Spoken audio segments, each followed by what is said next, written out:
गौरी पुत्र गणेश भगवान की जय। श्री लक्ष्मी नारायण भगवान की जय।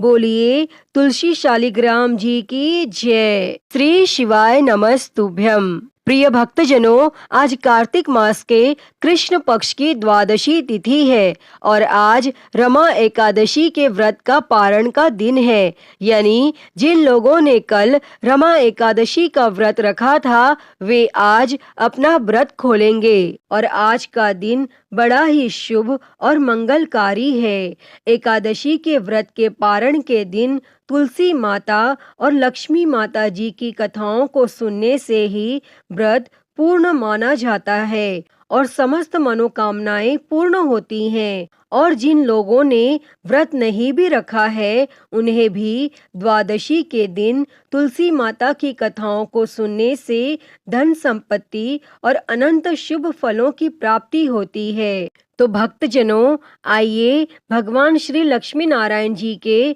चरणों का ध्यान करते हुए बड़ी ही श्रद्धा, ध्यान पूर्वक और प्रसन्न चित्त मन से इन कथाओं को सुनते हैं। किंतु एक बात का विशेष ध्यान रखिएगा कि इन कथाओं को पूरा अवश्य सुनिए। आधी अधूरी कथाओं को सुनने से पूर्ण फल प्राप्त नहीं होता। तो सभी प्रेम से बोलिए तुलसी शालिग्राम जी की जय। श्री लक्ष्मी नारायण भगवान की जय। श्री राधा कृष्ण भगवान की जय। कथा के अनुसार एक कुटुंब में ननंद तथा भाभी साथ रहती थी। ननंद का विवाह अभी नहीं हुआ था। वह तुलसी के पौधे की बहुत सेवा करती थी, लेकिन उसकी भाभी को यह सब बिल्कुल भी पसंद नहीं था।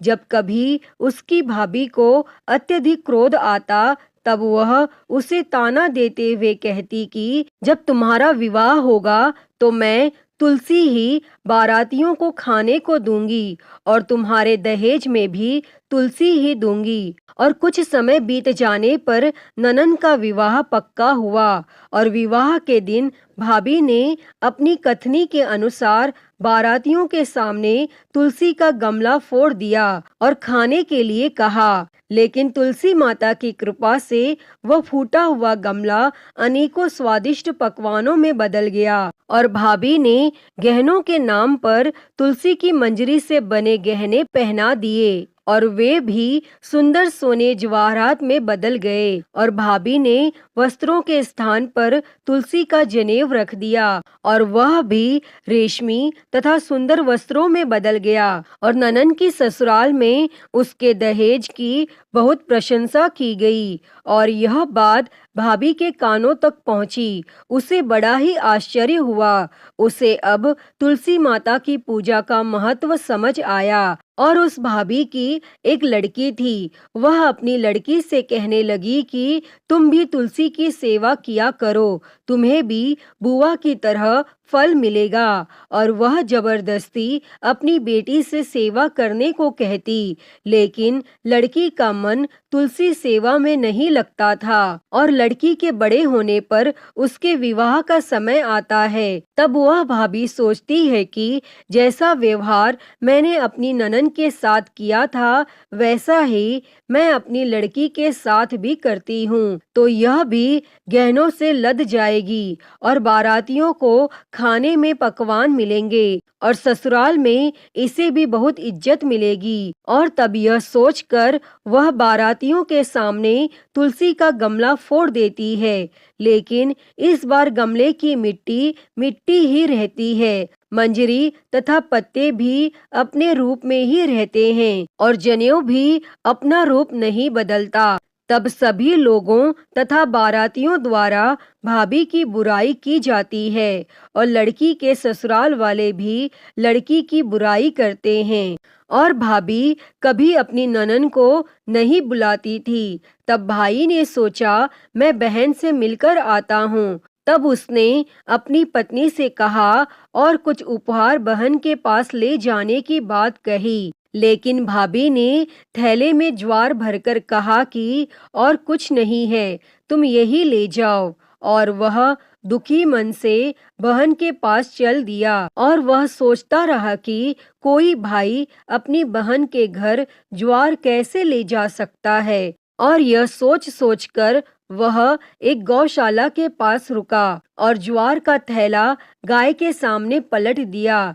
तभी गाय पालने वाले ने कहा कि आप गाय के सामने हीरे मोती तथा सोना क्यों डाल रहे हो? और यह देखकर भाई को बड़ा ही आश्चर्य हुआ और तब उसने सभी हीरे मोती तथा सोना वापस थैले में रख लिया। और भाई ने यह सारी बात अपनी बहन को बताई और बड़ी खुशी खुशी उसने सारे हीरे मोती और जेवर अपनी बहन को दे दिए और दोनों भाई बहन एक दूसरे को देखकर अत्यंत प्रसन्न हुए। अतः हे तुलसी माता, जैसी कृपा आपने ननन पर की, वैसी ही कृपा इस कथा को कहते, सुनते और हुंकारा भरते सभी पर करना। तो सभी प्रेम से बोलिए श्री तुलसी शालिग्राम जी की जय, श्री लक्ष्मी नारायण भगवान की जय।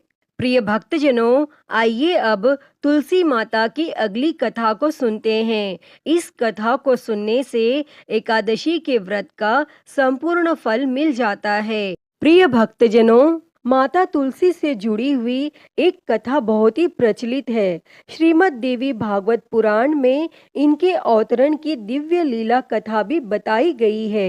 एक बार भगवान शिव जी ने अपने तेज को समुद्र में फेंक दिया।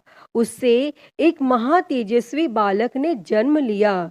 यह बालक आगे चलकर जलंधर के नाम से पराक्रमी दैत्य राजा बना। इसकी राजधानी का नाम जालंधर नगरी था।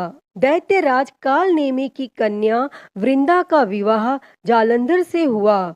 जालंधर महाराक्षस था। अपनी सत्ता के मद में चूर उसने माता लक्ष्मी को पाने की कामना से युद्ध किया, परंतु समुद्र से ही उत्पन्न होने के कारण माता लक्ष्मी ने उसे अपने भाई के रूप में स्वीकार किया और वहां से पराजित होकर वह देवी पार्वती को पाने की लालसा से कैलाश पर्वत पर गया और वह जालंधर भगवान देवाधिदेव शिव जी का रूप धरकर माता पार्वती के समीप गया, परंतु मां ने अपने योग बल से उसे तुरंत पहचान लिया तथा वहां से अंतर ध्यान हो गईं।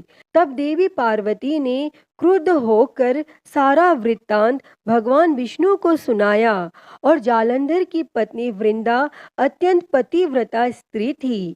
उसी के पतिव्रत धर्म की शक्ति से जालंधर न तो मारा जाता था और न ही पराजित होता था। इसीलिए जालंधर का नाश करने के लिए वृंदा के पतिव्रत धर्म को भंग करना बहुत जरूरी था।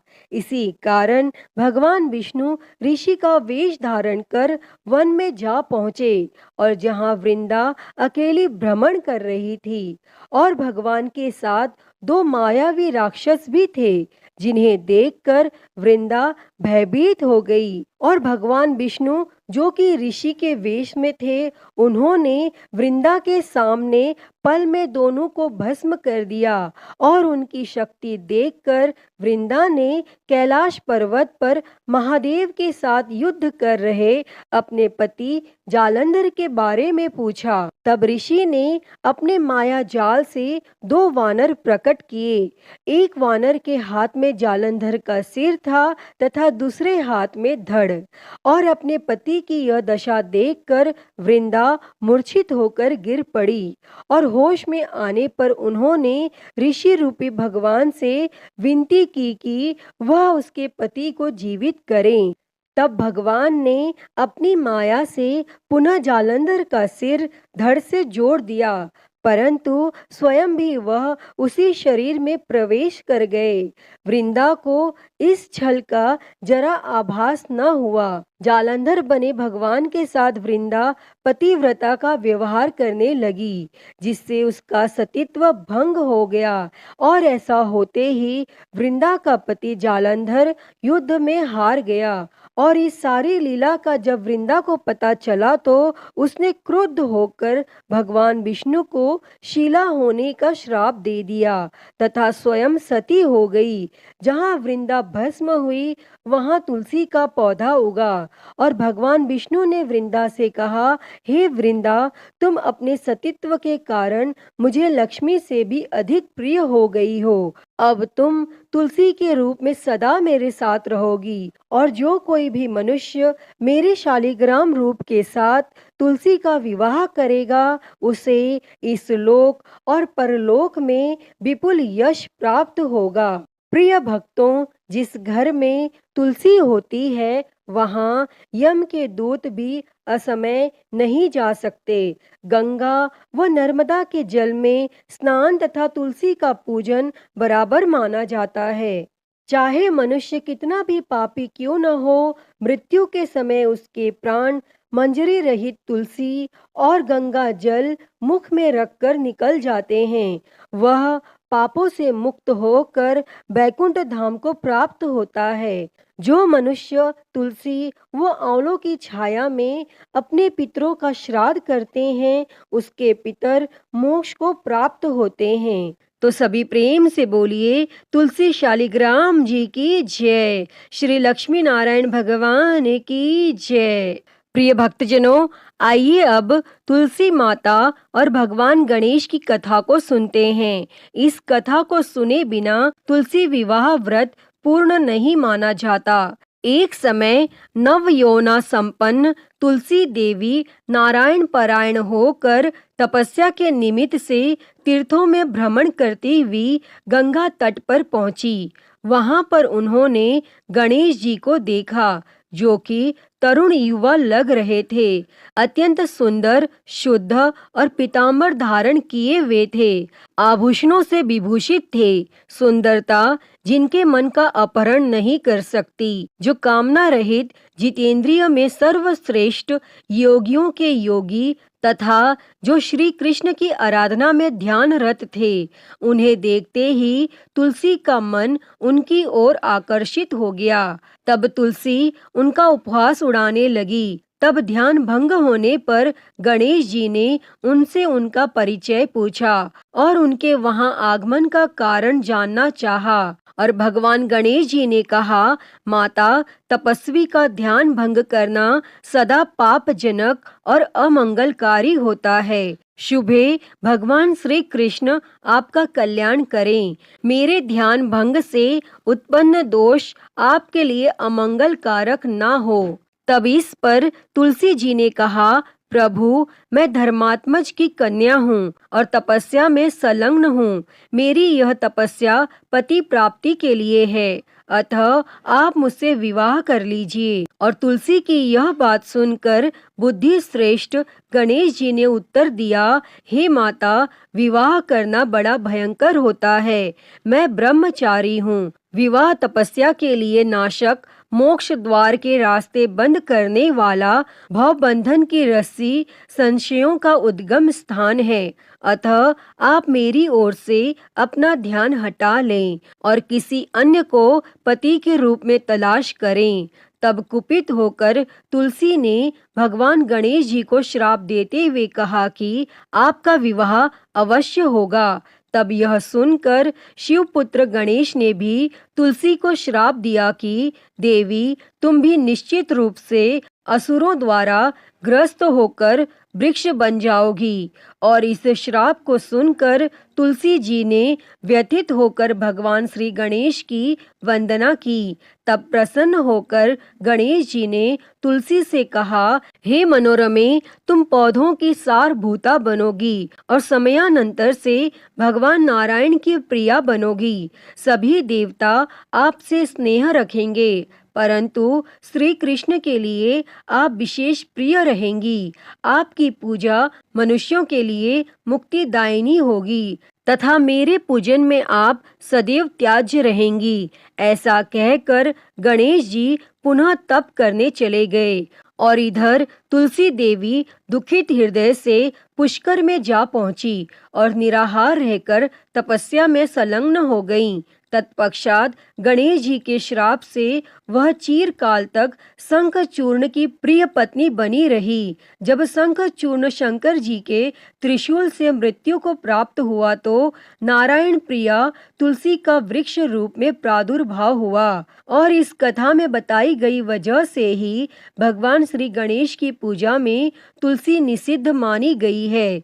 किंतु तुलसी माता को समस्त पूजन कर्मों में प्रमुखता दी जाती है। साथ ही मंदिरों में चरणामृत में भी तुलसी जी का प्रयोग होता है तथा ऐसी कामना होती है कि यह अकाल मृत्यु को हरने वाली तथा सर्व व्याधियों का नाश करने वाली है।